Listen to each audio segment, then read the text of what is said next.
هیڅ شی نه. نو قرآن کې لویه دنیا ده. دا څومره چیغې چې موږ وهو مختلفو اندازونو باندې راځو، په یو شي رد کوو، په بل شي رد کوو، خلق مو مخالفت کوي، نالایقه خلق، ناسمج خلق. د یو ملا خبرې مې اورېدې، وایي موږ چې خبره کوو په دلیل یې کوو، موږ چې خبره کوو د علم مطابق یې کوو. نو ما وی چې دا څنګه علم دی، دا څنګه دلیل دی چې 2 کاله وشو ما تاله د متعې نقشه پیش کړې ده په بخاري او په صحاح سته کې، ستا نیکونه دې راپاڅي جواب خو یې وکړه، علم به دې ومنو که د متعې صرف د یو ټکي جواب وکړه، زه د نور ټول تا ته معاف. رسول الله صلی الله علیه وسلم حقیقی شارع نه ده. شارع حقیقی څوک ده؟ الله ده. د حلت او د حرمت وکا او د مکه و واک و اختیار چا سره ده؟ ته صرف د دې جواب وکا چې ستا د ایران کتابونو لیکلی دي رخص رسول الله صلی الله علیه وسلم فی المتعة یوم خیبر، یوم فتح مکہ، یوم حنین، یوم فلان. رخص آیا پیغمبر د سورت مومن کا مومنون دے آیت نمبر 6 د الله د حرام والی نه پس پیغمبر متعا جائز کولی شي؟ ته دا یکی وی خبره جواب وکتا وګټله بنګبای.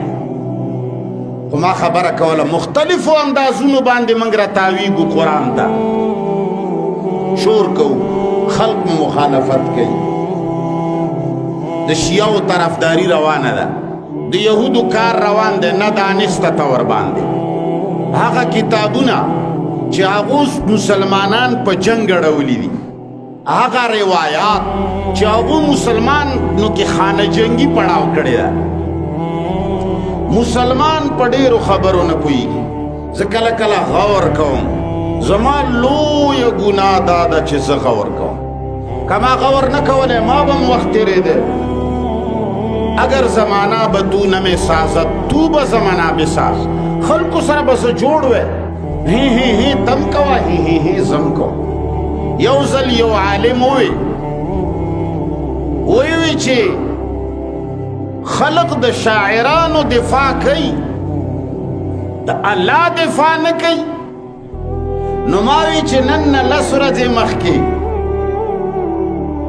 تا د راویو د روایاتو د امامانو دفاع کوله، د رسول الله دفاع دی ولې نه کوله؟ لږ غور خو په دې خپله خبره وکړه.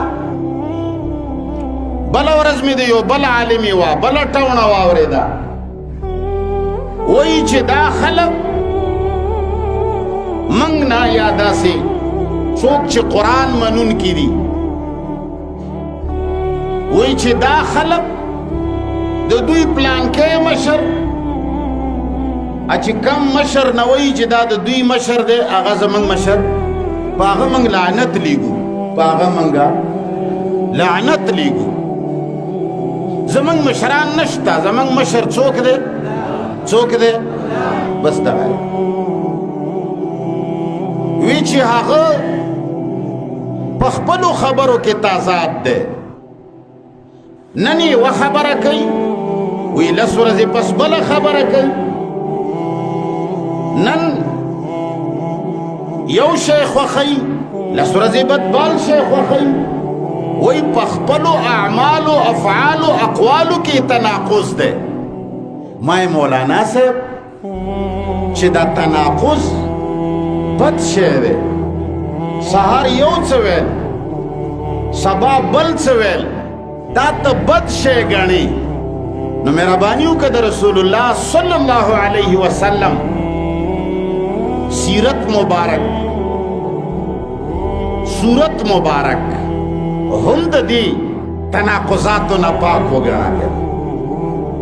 کچره دا نن یو څه ویل سبا بل څه ویل، پرون یوه خبره کول بل سبا د هغې خلاف خبره کول، دا بد کار دی. واقعي چې بد کار دی، دا د لیونو کار دی، دا د ناپوهه خلقو کار دی.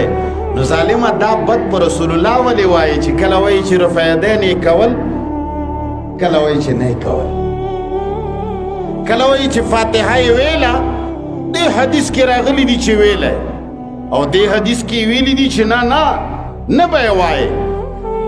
رسول الله په اول کې داسې وی چې رفع یدین مه کوئ، وروسته یې بیا وی چې کوئ. کم شی چې ته بد ګڼې بل ته پې ګوته اوږدوې. مولانا صاحب د هغو